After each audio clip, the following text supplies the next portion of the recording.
Hi, everyone. Welcome to Crown Pointers. You're about to learn the secret for getting your kids to do what you want. It all has to do with how the brain processes information, and Dr. Bill Crawford is going to share with us how to do that.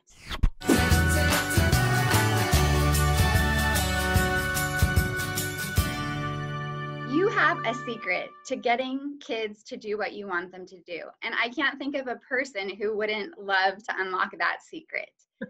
How do you recommend people achieve that miracle? And just so that you know, I am a parent. I now have two kids who are no longer kids. They're 27 and 22. And the good news is this philosophy is still working with them. I don't say it's working on them. I say it's working with them. And that's an important component. So I wrote a book a long time ago called How to Get Kids to Do What You Want, because I know how many parents really want that. And when I go out and do a seminar on how to get kids to do what you want, as you might imagine, the room is full because we all want that. And I think what we have to recognize first is anytime we're interacting with our kids, we're teaching them something. And most people are okay, they'll get that. Then I encourage my parents to consider maybe also that we're not raising kids. We're not raising kids any more than a chicken farmer is raising chicks or a cattle farmer is raising calves. We're raising adults. We're raising people. So if anytime we're interacting with our kids, we're teaching them something and we're raising people or adults, the question we got to ask ourselves is when we're interacting with our kids, what's the quality or characteristic I want them to have when they become an adult? So I asked my parents, what are the qualities and characteristics you want your kids to have when they become an adult? And they'll say like kind and responsible and employed and caring and confident. But there's one word they never say. I've done this workshop over and over, about 500 times all around the world. And when I ask this question, what are the qualities and characteristics you want your kids to have when they become an adult? Not one person has ever said the word obedient.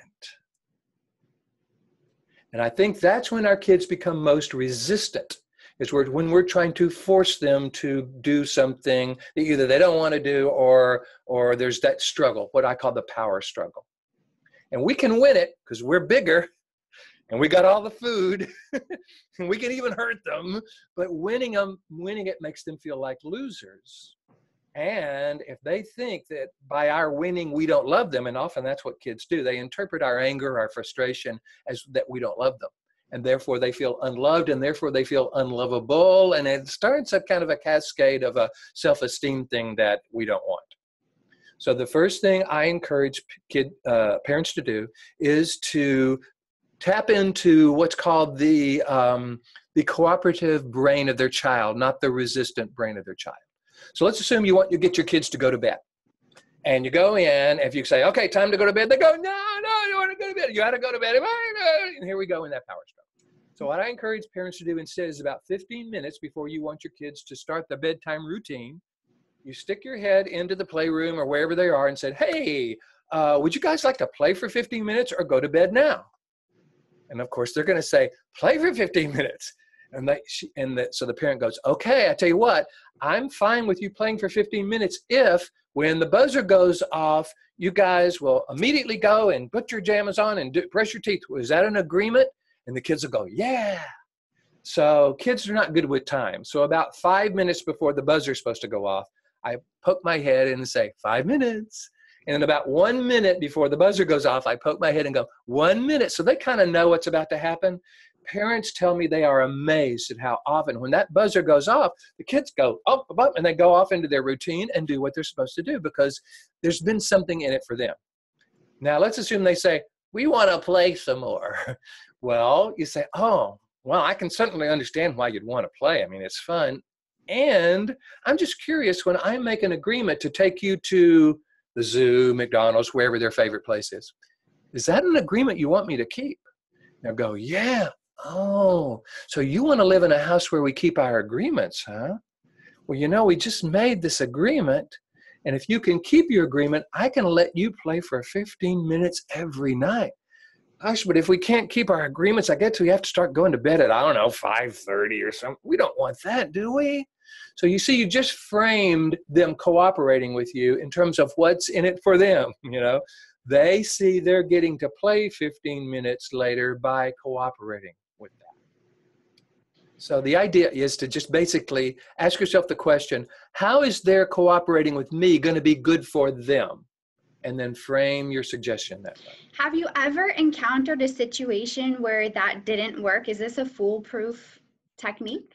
Pretty foolproof. I mean, kids are very smart. So, this will work for maybe 2 or 3 or 4 months, and then they may catch on to it. And you may have to go to a different type of agreement and a different perk.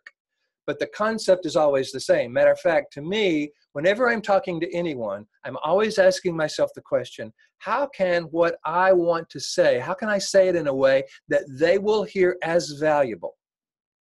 And I think this is especially important with our kids, because the tendency is to say, I'm the parent, you do it because I say so.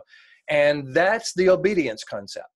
And frankly, that's the difference between raising dogs and kids. We teach the young dog to be an obedient dog because we want it to grow up and be an obedient adult dog. But we don't want our kids just growing up and doing anything anybody tells them.